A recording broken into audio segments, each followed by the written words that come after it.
government has secured early access to 100 million doses of a coronavirus vaccine, which its makers say prevents 70% of people developing COVID symptoms. Comes as Boris Johnson set to announce a relaxation of restrictions over Christmas. And joining us now is the former footballer Robbie Savage, who says community sports should be able to resume immediately lockdown ends. Aviation analyst Alex Bacheras, who says that waiting on a vaccine is not the way to save the travel industry. CEO of UK Hospitality, Kate Nichols, who says household mixing is crucial to saving the industry, and the chair of global public health at University of Edinburgh, Professor Devi Sridhar, who's urging people to remain cautious. Let's start with you, Professor Sridhar, if we may. Your reaction to the Oxford vaccine news, which looks very encouraging, but also to this wider issue of saving Christmas versus why do we want Santa super spreader? Yeah, I mean, I think it's a good morning to wake up to, another vaccine coming out with high effectiveness. I mean, scientists are optimistic. The world is looking bright. So I guess the message to people would be, do you really want to get infected or get others infected in the next few weeks when in a few months we'll be in a completely different position with new testing, new vaccines, new therapies? I mean, hold out and be cautious the next few weeks. It's a few weeks of your life, a few months versus, decades ahead of you. And congratulations both on your 5-year anniversary. That's quite exciting. Thank you. Thank you. We're as staggered as everybody else, to be perfectly honest with you. What we can't do, though, Kate Nichols, is go out and celebrate because, of course, there is a lockdown at the moment. And then when we come out of this lockdown, it's still looking pretty grim for the hospitality industry, hasn't it? Doesn't it? What are you hearing about a new tier system and how that toughening up of those 3 tiers might still affect pubs and restaurants? Well, I just echo the congratulations on your 5 years. Delighted to be able to join you today. It does look as though, sadly, for the hospitality sector, we are not coming out of lockdown, or we'll be coming out in name only. There will be, what we're hearing is there's going to be severe restrictions on most of our pubs, bars, restaurants, cafes, hotels. Large swathes of the industry will be in tier 2 and tier 3 and subject to even tighter restrictions. It seems as though hospitality is being made to bear the burden and pay the price for the rest of the economy opening up before Christmas. And for many of our businesses, they say that if these restrictions, 75% of the industry could become unviable by the time we get to March, April next year. Well, so we are seeing millions of jobs at risk. Yeah. So there's a long-term problem, obviously, economically. There's also a short-term planning problem, I imagine. I mean, anybody right now who's in lockdown and it's driving them spare and might want to have a break, might be wanting to book something from December the 3rd. I can imagine there's huge numbers of your members who just don't know whether they can take bookings or not.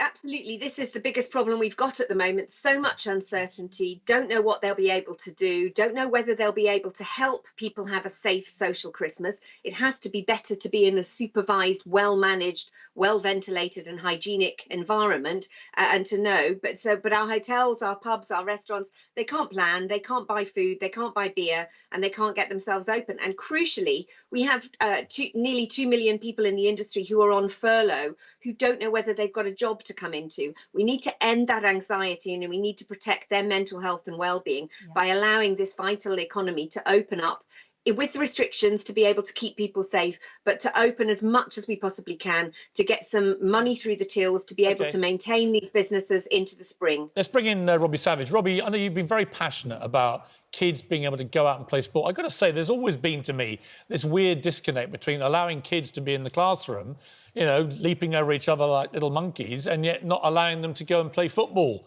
open air out of the classroom. You've been strong on this. Are you hopeful the government's going to allow it to start up again? Yeah, very hopeful, Piers, and I'm gutted you two are still together after 5 years. I thought you'd be long gone, Piers. Who would have thought Robbie Savage would sour the mood with a vicious tackle? But yeah, it's for the mental and physical well-being, of all the youngsters around the country. I think the evidence suggests, in GPS studies that were done on Premier League players, show that a typical match, one player comes within 2 meters of another player on the pitch for an average of only about 90 seconds in a whole match. I mean, no outdoors is safer, minimal risk of passing the virus on within youngsters outdoors. So for me, Piers, you've mentioned school. My son's in a bubble at school of 149 other children, so he can mix with 149 other households in a day. Yet at weekends, he can't play 11v11. And I know the argument will be about parents on the sideline, but if parents can socially distance, follow the guidelines that are going to be set, hopefully in Tier 3 restrictions, then we can get on it with a safe. I'd say, why can't parents just wait in the car?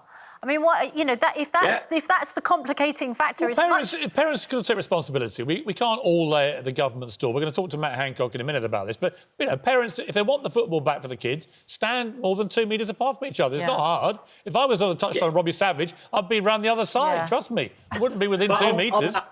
Let's bring in Alex Macheras. Alex, a lot of people will be thinking, OK, can I now fly away for Christmas? May not want to be with family, may want to go somewhere hot, whatever. What's the reality there?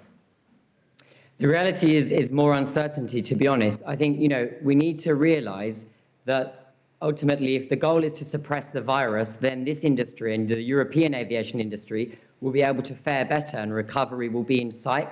Recovery is not in sight. And so until they realise that we need a testing regime, we need actual measures to be able to have people fly in and out without then throwing the whole population into a lockdown, because travel is blamed for re-importing COVID-19. And this has happened in March, this happened at the end of August. It will happen again if those testing regimes, and there's so many ways to use testings now, are not in place. Who has the best system, Alex, do you think, in the world in terms of airline testing? Well, there's a nice link to make here, because Professor Devi, who is probably our greatest asset in 2020 in terms of her voice, she talks often about East Asia, OK? And if we look at East Asia now, the world's busiest air routes, where tens of thousands of passengers are flying constantly, Korea, Japan, China, Vietnam. What do they all have in common? They have each suppressed the virus. The sooner Europe wake up to this reality, the sooner recovery will be on the way. Yeah, and the airline industry desperately needs it. So we'll talk again to Matt Hancock in a few minutes about all this. Thank you to our stellar panel. Yeah. Really appreciate it.